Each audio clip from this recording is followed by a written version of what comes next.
Hello, I wanted to do a video and introduce myself a little bit really, and also tell you a little bit about my story. I've lived quite a colourful life.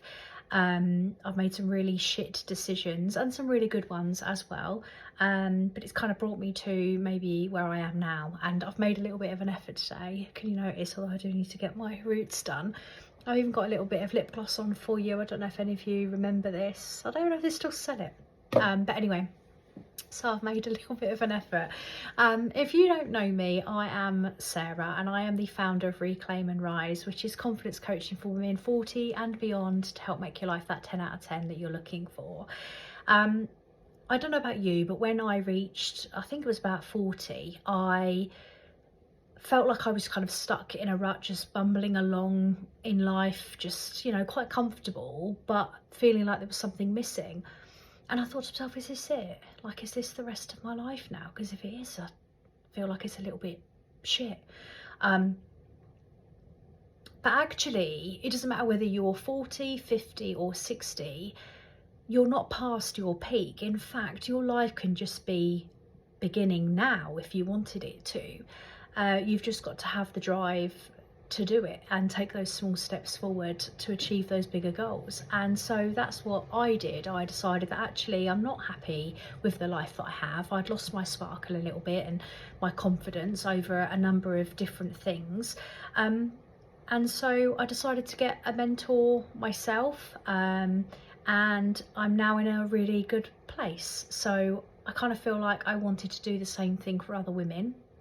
I've actually been mentoring for around 20 years in my other job, which I did from about 2 years in, I think, and I would train people up in the departments that I worked in, whether they were brand new to the organisation or whether they'd been in the organisation for a long time, or they'd just, you know, just gone to a different department that they didn't really understand the workings of it. And I would take them under my wing and I would then watch them fly the nest.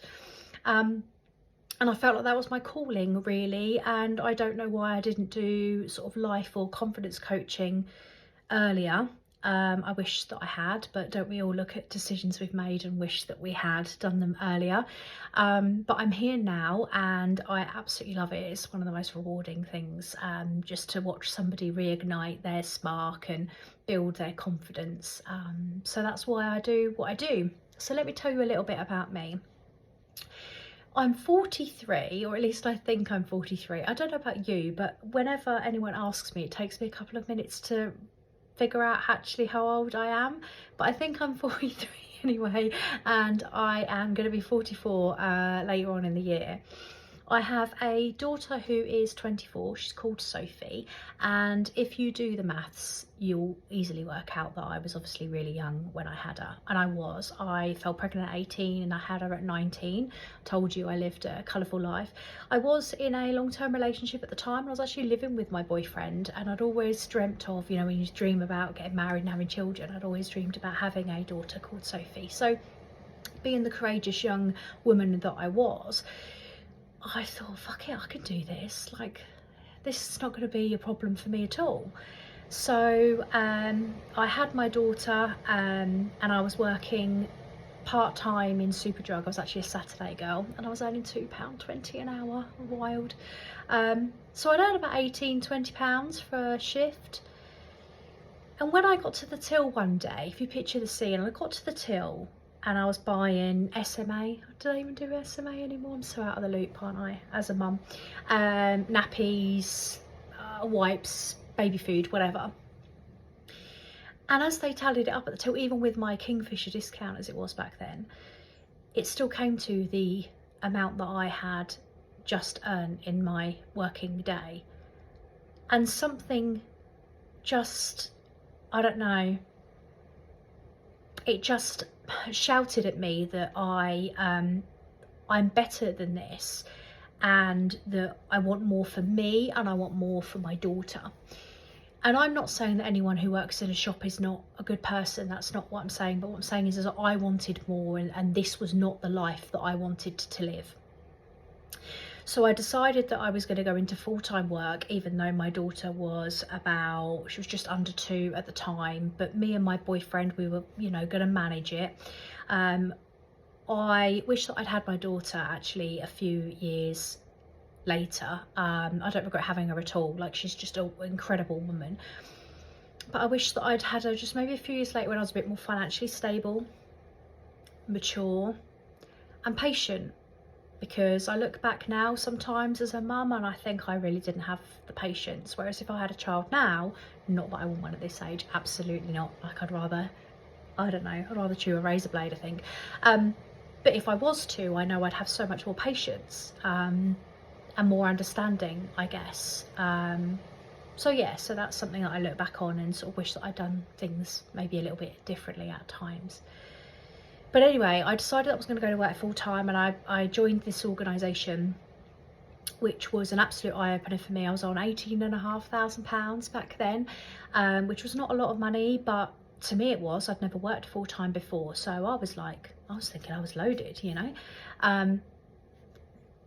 And I realised that actually me and my boyfriend were polar opposites. We were completely different worlds, completely different lives that we wanted.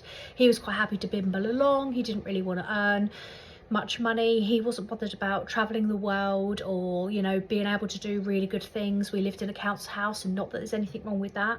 I really enjoyed my time there, but I wanted more, and I wanted more for my daughter, and I wanted to build a life for us and be able to give her something back.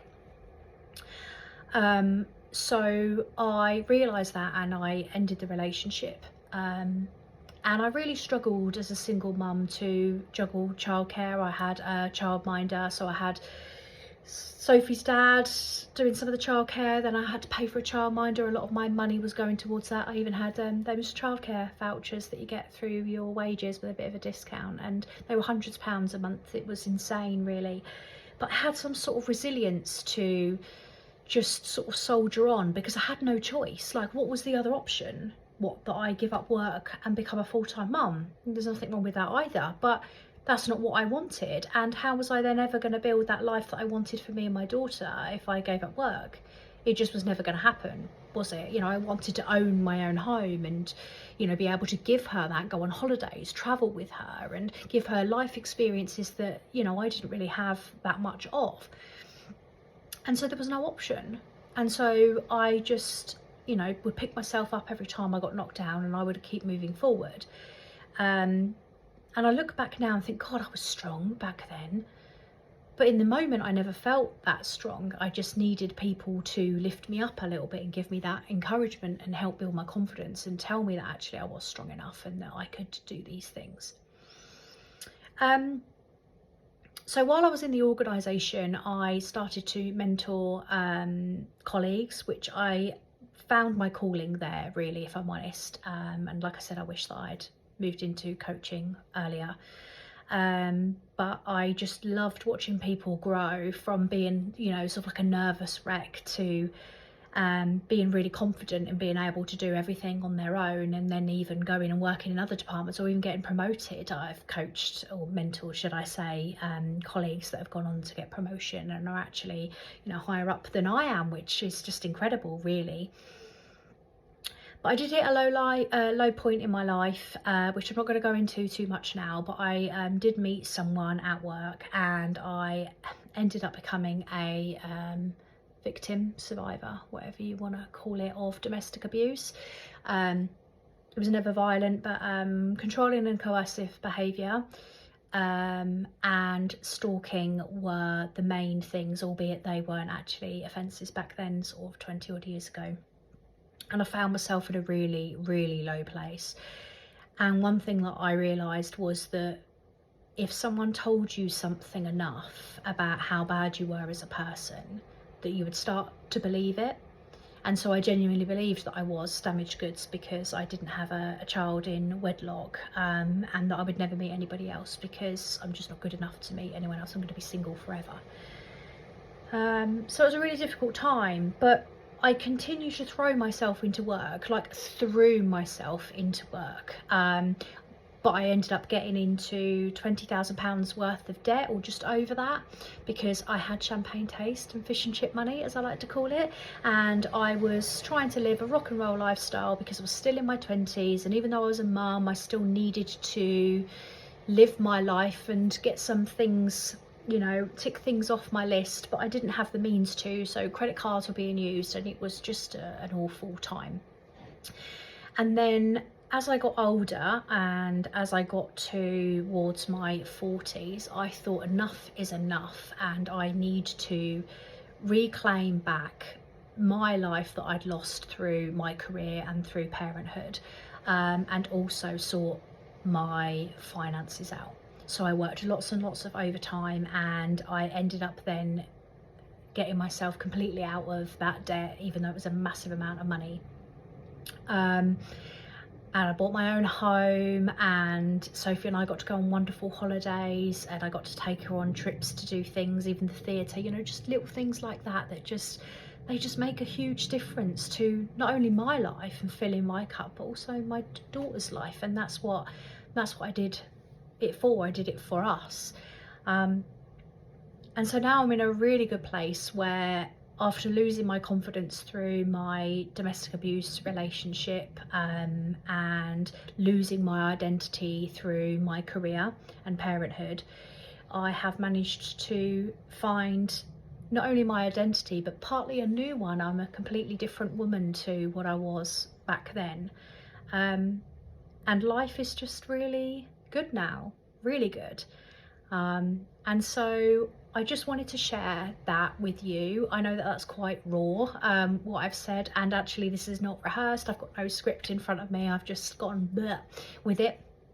But that's me, and maybe now you can see why, after doing the mentoring that I was doing for the last 20 years and some of the challenges that I've had in my life that I've had to overcome, that I'm now a coach for women, because I can relate to how you might be feeling right now about your life.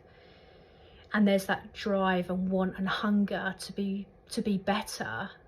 And that's what I'm here for, and that's what I love doing. So it was really nice to just kind of come out with that story. And like I said, I shall go over other things in like that have happened in my life, and the domestic abuse stuff in more detail another time. But that's it for now. I hope you enjoyed this video. It'd be great if you could subscribe to my channel. I'm brand new to this YouTube malarkey. Like, technology and me have never been that great, but anyway. And it'd be great if you could leave a comment about what you think about this video, because the more encouragement I get, the more what I want to share, and it'd be lovely to hear maybe a little bit about you. So yes, anyway, enjoy and have a good day. Bye.